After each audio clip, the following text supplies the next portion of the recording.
If anybody is interested in drawing a picture that you're inspired by as we go through our bread and cider ritual together, I would really like to see them afterward in the Borton Hall. So I hope you will share them with Indigo and I as we go forward. So I want to tell you a little story.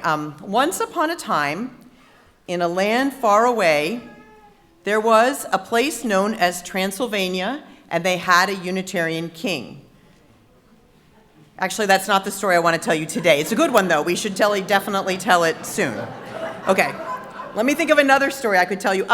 Did anyone gather with a friend or a family member this Thanksgiving weekend, this weekend just passed? Well, I will tell you that this time makes me think about our Transylvanian relatives, those who they're far across the sea, and they have Thanksgiving too, though it's at a different time and for different reasons. And I think one thing that's interesting is that we now often give thanks for different things on this particular weekend in this nation. In a little while, we're going to start our bread and cider communion, and there's going to be a picture on the screen behind me. There'll be one of the communion table of our faraway relatives. And if you went to their service, it would seem very different to you. And yet, in the important ways, why they do this is like why we do it. In some traditions, communion is used as a way of saying, this is how we do it, and we don't like anything new or anyone who might look or be different than we have always been. But in Transylvania, as here with us, we see communion in a really different light. These are the words of my Transylvanian colleague, Sabar Tador. We do not believe that the bread is the real body of Jesus, nor do we believe that the wine is the body of Jesus, or the cider, can I say. There is no metaphysical meaning in the wine and the bread, or theological speculation. The bread and the wine are the substance of our life now and the possibility of the future. The focus of communion is on the people who are here for communion, and aren't we grateful today to have this beautiful sanctuary filled? The significance of the Last Supper, Reverend Tador says, for us consists of Jesus' statement that he claimed a new covenant with God and that he asked his disciples to take communion to honor that community in his memory. The new covenant is based on the direct connection between the human and God, the creator and the created. Simply said, it is based on freedom of thought. And this is why we examine our dogma and our rules, because faith is the gift of God, he says, and God for us is love. So in other words, communion for us is really about a new commitment to community. And in our Universalist tradition, what was important was that we welcomed all to the table, because we knew that Jesus ministered among the poor and the outcast, those who others often pushed away. It is a call to keep finding new ways of making the most welcoming table we can.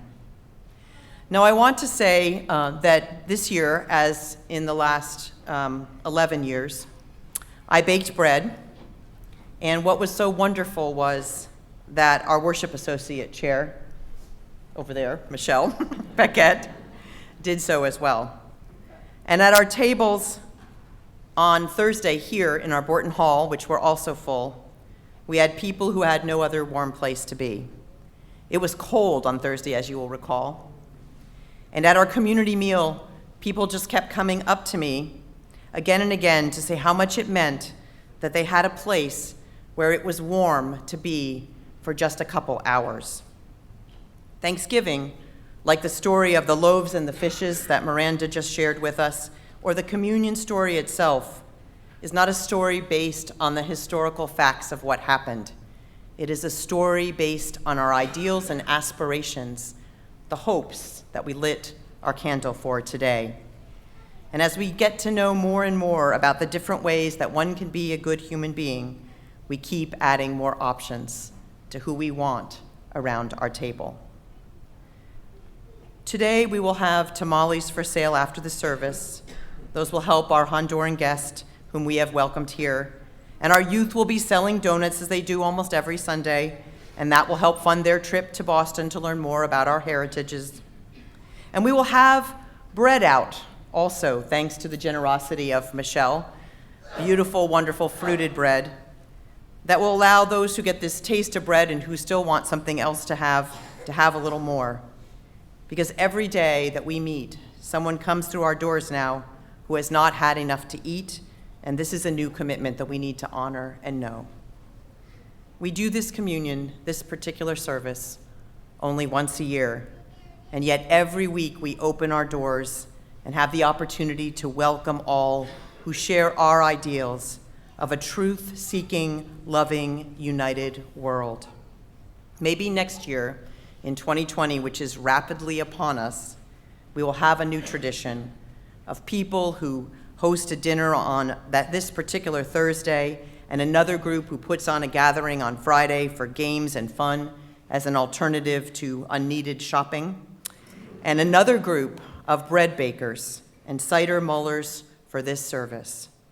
Maybe our community commitment in this year to come will be a true hospitality hour rather than what we used to call a coffee hour, a time when we realize that a hot or cold beverage and a snack might be a real way that we express physically our deep spiritual desire to welcome all.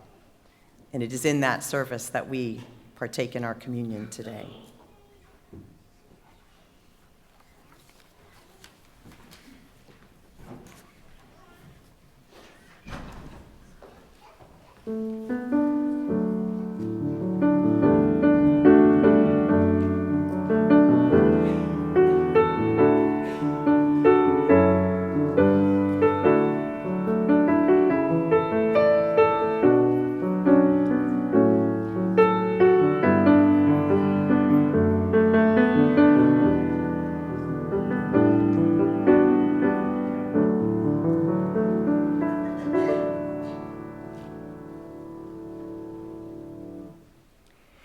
Each year we engage in this ritual of community, which connects us with Unitarians and Universalists around the world. This ritual does come from our Christian roots and our heritage, and specifically from our source, which asks us to heed the teachings of Jesus and also our Jewish prophets about community and love. The act of communion speaks to the wisdom of the great teacher, Jesus of Nazareth, who knew the importance of a community which resisted those who would limit and oppress. Jesus wished to be remembered after his death and to have the community that he had gathered continue to gather. He asked those who had been in community with him to continue to gather in this act of sharing food and drink, because that is what they had done together. He said, "Do this in remembrance of me," and we gather each year in remembrance of all who use his teachings not to create narrow circles, but to create wider circles of love and unity. Reverend Maria Papp, one of the leaders of the Transylvanian Unitarian Church, says this: "When we talk of God and you of Spirit of Life, we try to express the same human desire, the same human aspiration to overcome our limitations, to understand and make sense of our life and struggle, to feel the connectedness with the world around us. This may be us or the two kids who are helping. They may say the words or just hold up the elements. As we start," I'm so sorry, I recognize that was a note. As we start,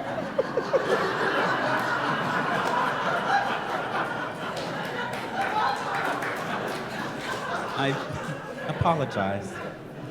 As we start, we ask that we give intention to this simple ceremony as we recognize its elements. This bread we will share. Community is the food of life. This is the cider we will share. With it, we quench our thirst for justice. The ushers will now pass the baskets and the cups. If you choose to, sorry, that's.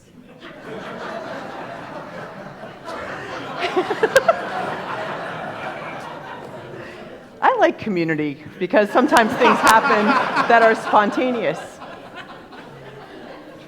So I want to say that this beautiful bread was created by Michelle, so I'm going to actually let you see them. And I want to also say that it's such a pleasure to have this amazing team of people up here with me. Now, the ushers are going to pass the baskets and the cups in just a minute, not quite yet. If you choose to, because they have to get the cups, if you choose to, you can dip your bread in the cup. Now, let's say together, dip, not sip.